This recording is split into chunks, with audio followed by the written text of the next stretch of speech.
Cornflour తీసుకున్నాను. ఒక cup బెల్లము, ఒక హాఫ్ కప్పు పల్లీలు, యాలకులు, మరి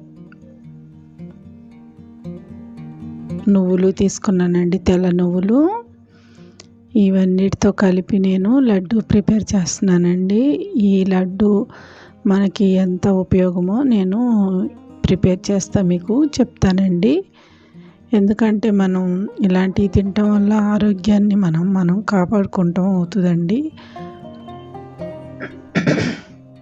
స్టవ్ వెలిగించుకొని మనం బాండీ పెట్టుకుందాము. ఐరన్‌దైతే మంచిదండి, తొందరగా ఏగుతాయి. సిమ్‌లో పెట్టుకొని డ్రై ఫ్రూట్స్ అని ఏవైనా సరే మనము సిమ్‌లోనే ఫ్రై చేసుకోవాలండి. మనకి దీంట్లో పోషక పదార్థాలు ఎక్కువ ఉంటాయండి, పల్లీల్లో కానీ నువ్వుల్లో కానీ. మనం తినే ఫుడ్లో